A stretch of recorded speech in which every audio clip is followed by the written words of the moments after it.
Welcome back to Daytime, everyone. We have become a nation of texters, but that doesn't mean romance is dead. Our next guest says electronic love mail can be just as heartfelt as a handwritten love letter. Relationship coach Michael Fiore is here to help the cell phone fanatics get plugged back into their relationships. Michael, good to have you here. Thank you. So over 2/3 of Americans actually sleep with their cell phones? Oh, that's really depressing. What is wrong with us? Oh, I'm not sure there's something wrong with us. We're just all addicted to being connected all the time, right? You know, I always say if you leave your house without your cell phone, what do you feel? You feel panic all the time. And so I say that using your cell phone and texting is a great way to stay connected with the man or the woman you love in your life, wherever you are, whenever you want, even if you're all the way across the country on a business trip and, wrangling the kids at the market or whatever else.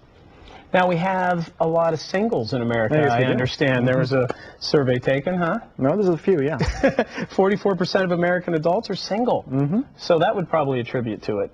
To the texting thing? Yeah, I find a lot of people who are single, it's a great way to, people are kind of scared to get on the phone, especially after a first date, right? So I often tell people who are single to use your cell phone and texting as a way right after you have that initial first date to kind of tell the person you were just with what you really loved about that date in the first place. You know, I can still smell you on me, I can still, the thing I... Wow. A little bit too much there. After the first date, that might be a little bit too far there. Cologne or perfume only? Something very, very PG, I promise. Well, you say it can be more romantic than a handwritten letter. I'm finding that a little bit hard to believe. How could you say that? What I love about texting is that it's instantaneous, right? Wherever you are, whenever you want, in the middle of your workday, you can take a moment, take out your cell phone, tap out a little message that you really mean, that's really, really sincere. And the fact of the matter is, who really has the time to write a letter? When was the last time any of us actually wrote a real letter these days? You're right. So using Guilty. Exactly. So using text messaging is kind of taking over that part of our lives. We don't have the time to write out a 2-page love note, but you can say, my darling, here's what I really love about you. I miss you so much. When I see you tonight, how great is it going to feel when I wrap you in my arms? Oh, I would like to get a text like that. Wouldn't you? Is it different for men and women, the messages they should text? It is largely, men are largely visual creatures and are largely much more direct in what we kind of require. If you're a woman, just sending a message saying, thinking of you, do you remember the look on my face last night when you kissed me goodnight? Things like that work very, very well. If you're a man texting a woman, you want to get a little bit more detailed and more about feelings and emotions. You have no idea how much I love you, how much I appreciate having you in my life, but I'm going to show you tonight. Something like that. Oh my gosh. It happens every time. Are you single? I'm afraid not. I'm not. I have a very happy girlfriend. So I bet she is. Yeah. So it goes back to that primal thing where a guy just has to show you.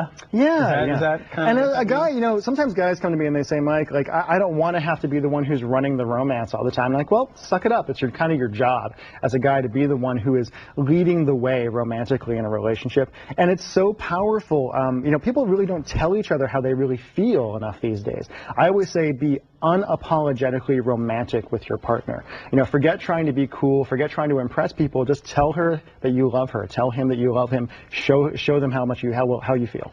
I think a little goes a long way though. If I was getting messages even from my husband every 15-20 minutes, I'd be going, stalky, that's enough. Yeah, I always say the rule of thumb is never send more than 2 messages in a row without getting a response. Otherwise you can get a little bit too much there. And if you don't get a response, don't panic. Let it go. Let it go. It means she's busy. It's not that big of a deal. Right. Be cool. People say on texting you don't get what you get from a verbal response. Yep. You have to really think that through of what you're writing and how it might be interpreted on the other end. It kind of depends on what your relationship is with the person. Never text when you're angry is one of the things I say. Never have a fight over text.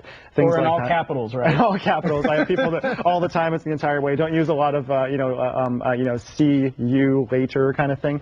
But just kind of use sincere, simple language. You don't have to get really, really complicated. You don't have to be a great writer or anything like that. I give away a lot of great texts people can use on my website to be very simply romantic with their partner. And when you talk about men being the visual creatures that they are, that doesn't mean ladies, taking the picture, because he'll open it up in the business meeting and there you'll be. And my rule is never send a picture you wouldn't want your grandmother to see, because she just might see it. I agree. Okay. Relationship coach Michael Fiore, thank you very much. Thank you so much. Thanks for not texting during that interview.